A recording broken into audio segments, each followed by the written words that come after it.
இப்போ Chennai city gangster அந்த படம் தான் இப்போ நான் பார்த்துட்டு வந்திருக்கேன். படம் நல்லா அருமையாக இருக்குது, பெருமையாக இருக்குது. படத்தில் நிறையா காமெடி இருக்குது. இந்த படத்தில் வைபவ் நடிச்சிருக்காங்க. அத்துல்யா, அந்த அத்துல்யாவோட கண்ணு பார்த்தீங்கன்னாக்கா இப்போ நம்ம குழிப்பணியாரம் ஊற்றுவோம்ல, அந்த குழிப்பணியாரத்தில் மாவு ஊற்றுனதுக்கப்புறம் சுற்றி எண்ணெய் ஊற்றுவோம்.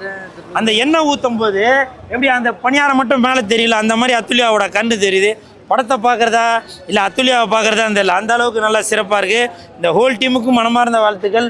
படத்தின் இயக்குனர் திரு விக்ரம் அவர்களுக்கும், தயாரிப்பாளர் மனோஜ் அவர்களுக்கும், பாபி சந்திரசேகர் அவர்களுக்கும், இந்த மொத்தத்தில் இந்த ஹோல் டீமுக்கும் மனமார்ந்த வாழ்த்துக்கள். மியூசிக் இமான் அவர்கள் போட்டிருக்காங்க. கிளைமேக்ஸில் படம் முடிஞ்சதுக்கப்புறம் ஒரு ப்ரொமோ சாங் வருது, நல்லா சூப்பராக இருக்குது. அந்த சாங் வந்து எல்லோரும் நின்று பார்த்துட்டு தான் போகிறாங்க. ஹோல் டீமுக்கு மனமார்ந்த வாழ்த்துக்கள். நல்லா இருக்குமா? அது பேங்க் ராபரி அந்த சீன்லாம் வருது. ஸோ அந்த சுரங்கப்பாதைக்குள்ளே அப்படியே இது பண்ணி போகிறதெல்லாம் நல்லாயிருக்கு. இந்த படத்தில் வந்து தமிழ்நாட்டில் எவ்வளோ காமெடியன் இருக்காங்க, எல்லோரும் இருக்காங்க. கூல் சுரேஷை தவிர எல்லாரையும் இந்த படத்தில் டைரக்டர் நடிக்க வச்சுருக்காரு. எல்லா காமெடியனும் 100 நாள் நடிச்சிருக்காங்க. ஆனந்தராஜர் நடிச்சிருக்காங்க. என்னப்பா அப்போ அவரை தூக்கிட்டு என்ன ஹீரோ போட வேண்டியதானப்பா? என்னப்பா கரெக்டாக என்ன வாய மூடுறா? எனக்கு என்ன குறைச்சல் அதை சொல்லுவா. எனக்கு என்ன குறைச்சா சொல்லுவா. எனக்கு என்ன குறைச்சா? இன்னைக்கு நான் இவ்வளோ மைக்கு முன்னாடி வந்து நிற்கிறேன், எனக்கு என்ன குறைச்சா? ஏன் நடிக்கக்கூடாதா? இங்கே சாட்டை எப்படி வாங்க நடிக்கக்கூடாதா? சொல்லுங்கள். இந்த படத்தில் மொட்டை ராஜேந்திரன் நடிச்சிருக்காரு. ராஜேந்திரன் இவர் ஆனந்தராஜ் நடிச்சிருக்காரு. கிங்ஸ்லி நடிச்சிருக்காரு. எவ்வளோ நடிகர்கள் நடிச்சிருக்காங்க. எல்லாரும் சூப்பராக நடிச்சிருக்காங்க. படத்தை வந்து பாருங்க, என்ஜாய் பண்ணுங்க. ஆமாம்மா, அது இந்த படம் நல்லா இருக்குமா? சரிங்களா? நான் பெத்த புள்ள நல்லா இருக்கு. இவன் நல்லா இருக்கானான்றது இவங்க அம்மா தான் கேட்கணும். இவன் நல்லா இருக்கான இவங்க அம்மா தான் கேட்கணும். ஆனால் இவன் நல்லா இருக்கானான்றது இவங்க அம்மா கேட்கக்கூடாது, இவன் காதலியை தான் கேட்குறான். என்னடா? படத்தை பாருங்க, என்ஜாய் பண்ணுங்க. சரிங்களா? நன்றி நன்றி நன்றி. சென்னை சிட்டி கேங்ஸ்டர் நல்ல படம்ண்ணா. ஒரு நல்ல ஃபீல் குட்டான மூவி, ஃபேமிலியான சரியாக வந்து பார்க்கலாம். நல்லா இருந்துச்சு. காமெடி தான் நல்லா ஒர்க் அவுட் ஆச்சு. அதில் வந்து எனக்கு ஜெயோட பர்ஃபார்மன்ஸ் நல்லா இருந்துச்சு. அப்புறம் மொட்டராஜ் நல்லா இருந்தாரு. நல்லா இருக்கு. லேக்லாம் ஃபீல் ஆகல, பட்னா அங்கங்கே எதுவும் இருந்துச்சு, அவ்வளோதான். மற்றபடி நல்ல படம் தான். ஒரு ஃபேமிலி ஆடியன்ஸ் வந்து பார்க்கலாம். ரொம்ப நல்லா இருக்கு. நல்லா ஃபுல்லாமே காமெடி தான். காமெடி ஆர்டிஸ்ட் நிறையா பேர் பண்ணியிருக்காங்க. நல்லா வந்திருக்கு படம். காமெடி எல்லாமே நல்லா வந்திருக்கு. ஆனந்தராஜ் சார், மொட்டராஜ் சார் அதெல்லாம் சூப்பராக பண்ணிட்டாங்க. அவங்களுக்கு நல்ல ஒரு இது இருக்குது படத்தில். ஆனந்தராஜ் சாரை நல்லா வில்லனாக பார்த்துருப்போம். நல்லா காமெடி சூப்பராக பண்ணியிருக்காரு. நல்லா வந்திருக்கு. மியூசிக் இமான் சார் சூப்பராக பண்ணியிருக்காங்க. சாங்கெல்லாம் செம்மையாக வந்திருக்கு. நல்லா வந்திருக்கு. கிளைமேக்ஸில் ஒரு சாங்லாம் வந்து நல்லா பண்ணியிருக்காங்க. கேமராமேன் சூப்பராக பண்ணியிருக்காரு. ஆமாம், அவங்க காமெடி தான் ஃபுல்லாமே. வைபவ் வந்து அவரோட காமெடி ஆர்டிஸ்ட்லாம் தூக்கி சாப்பிட்டாங்க. அந்தளவு நல்லா பண்ணியிருக்காங்க. எல்லா கேரக்டருக்கும் நல்லா கொடுத்துருக்காங்க. நல்லா பண்ணியிருக்காங்க. டீசெண்டாக இருக்குது. ரொம்ப கிளாமர் அந்த மாதிரி எதுவுமே இல்லாமல் நீட்டான ஒரு லவ் பர்சனாக கொடுத்துருக்காங்க. ஃபுல் கான்செப்டே அந்த கொள்ளையடிக்கிற கான்செப்ட் தான். அது வந்து ஒரு காமெடியாக போயிருக்கு. கொள்ளையடிக்கிறாங்க சீரியஸாக அந்த மாதிரி தப்பாகவே இருக்காது. எல்லாமே ஒரு காமெடியாக போயிருக்கு. ஃபைட்டே தான் நம்ம முன்னாடி பார்த்துருப்போம்ல, இது உள்ளத்தேலித்தா அந்த மாதிரி படத்தெல்லாம் பார்த்தா ஒரு காமெடி கவுண்டமணி கார்த்திக்லாம் பண்ணுற மாதிரி ஒரு காமெடி ஃபைட் மாதிரி தான் அதில் இருக்கும். நல்லா டீசெண்டாக நல்லா ஜாலியாகும். லேக்லாம் ஒன்றுமே தெரியல, அது கன்வே ஆயிரும். ஃபுல்லாக நம்ம பார்க்கும்போது அது கன்வே ஆயிரும். நல்லா இருக்கும். படம் நல்லா இருக்கு. அது வந்து கொள்ளையடிக்கிற ஒரு சீன் தான். அந்த நகைச்சுவையாக கொஞ்சம் கொண்டு போயிருக்காங்க.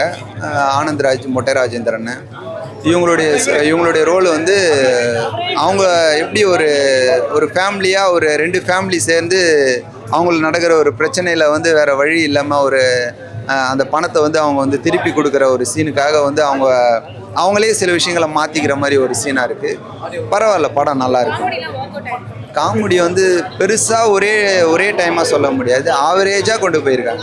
ஆவரேஜாக படம் போர் அடிக்காமல், மைண்டை வந்து ஆஃப் பண்ணாமல் ரன்னிங்கில் கொண்டு போயிருக்காங்க. பரவாயில்லைங்க, படம் போர் அடிக்கலை, பரவாயில்ல அப்படின்ற மாதிரி அடுத்த ஸ்டெப்புன்ற மாதிரி கொண்டு போயிருக்காங்க.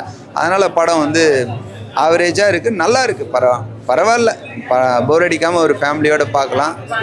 படம் என்னங்க, அவங்க வந்து பெருசாக காமிச்சிக்கல. ஒரு இயல்பாக ஒரு ஃபேமிலியில் இருக்கிற ஒரு 2 காதலர்கள் மாதிரி காமிச்சிருக்காங்க. அது வந்து பெருசாக அவங்களுடைய கதை நகர்வு வந்து நார்மலாக இருந்தாலும் வந்து ஹீரோயினியோட கேரக்டர் வந்து ஒரு இயல்பாக இருக்குது.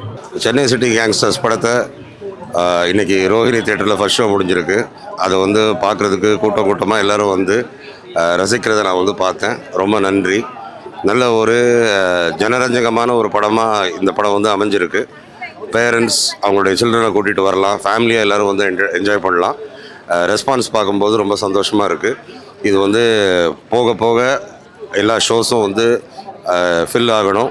அதுக்கு வந்து ரெவ்யூவர்ஸ், அதுக்கப்புறம் பப்ளிக் எல்லோரும் தான் எங்களுக்கு வந்து உதவி செய்யணும். இது வரைக்கும் பெரிய பக்கபலமாக இருந்த பிரிண்ட் மீடியா எல்லாருக்கும் ரொம்ப சந்தோஷம். இது வந்து பிடிஜி யூனிவர்சலில் பாபி பாலச்சந்திரன் உடைய ப்ரொடக்ஷனில் வந்திருக்கிற 2வது படம். டிமாண்டி காலனி 2 உடைய பெரிய வெற்றியை அடுத்து நான் இந்த கம்பெனியுடைய ஹெட் ஆஃப் ஸ்ட்ராட்டஜி, என் பேர் டாக்டர் மனோஜ் பேனோ. எல்லோரும் வந்து இந்த படத்தை வந்து சப்போர்ட் பண்ணணும் தியேட்டர்ஸில். ஏன்னா அத்தனை பேர், ஒரு பெரிய காமெடி பட்டாளமே நடிச்சிருக்கு. இந்த மாதிரி படங்கள் வந்து ரெகுலராக வராது, அப்பப்போ தான் வரும். வரும்போது அது வாய்ப்பு கிடைக்கும் போது தியேட்டரில் போய் அதை வந்து பார்த்து என்ஜாய் பண்ணணுங்கிறது என்னுடைய வேண்டுகோள். Thank you so much. காமெடி படத்தில் நல்லா ஒர்க் அவுட் ஆகணுங்கிறது தான் நோக்கமே. ஓகே, காமெடி ஒர்க் அவுட் ஆகலைன்னா அது ஒரு மைனஸ். இது ஒர்க் அவுட் ஆகும்னு நம்பணும். பவுண்ட் ஸ்கிரிப்ட்லேருந்து படம் ஷூட் பண்ணி படத்தை போட்டு பார்க்குற வரைக்கும் நம்பணும். படம் ரிலீஸ்க்கு முன்னாடியே ஒரு செக்டர் ஆஃப் பப்ளிக் பார்த்துட்டாங்க. அவங்களே பார்த்துட்டு அவங்க சிரிக்கிறது அது எல்லாத்தையும் பார்த்தா நமக்கு வந்து தெரியும், நமக்கு வந்து ஒரு ஐடியா கிடைக்கும், படம் வந்து நல்லா வந்திருக்கு அப்படின்ட்டு. அதனால் ஒரு நம்பிக்கையில் இருந்தோம். தியேட்டரில் வந்து பார்க்கும்போது அந்த நம்பிக்கை வீண் போகலை, உண்மையிலே எல்லாருக்கும் பிடிச்சிருக்குன்னு நினைக்கும் போது ஒரு மகிழ்ச்சி. ஜாலியாக இருக்குது மூவி. என்ஜாய் பண்ணலாம். One time enjoyable. But story இருக்காது, ஜாலியாக பார்க்கலாம், ஃபேமிலியோட பார்க்கலாம். ஜஸ்ட் ஃபன்காண்டி மூவி பார்க்கலாம். இல்லை சாங்ஸ் எல்லாம் எப்படி? சாங் சுமாராக தான் இருக்கும். லாஸ்ட் அந்த இமான் சாங் நல்லா இருக்கும், ஜாலியாக இருக்கும். இல்லை ஏதாவது ஒரு காமெடி சீன் மாதிரி உங்களுக்கு பிடிச்ச சீன் ஏதாவது இருக்கா? பிடிச்சது இல்லை, படம் ஜாலியாக இருக்கும், ஜாலியாக என்ஜாய் பண்ணலாம். லாஜிக் இல்லாமல் பார்க்கணும், என்ஜாய் பண்ணணும். என்ன சொல்லுவோம்? நல்லா இருக்கு. நான் அவ்வளோ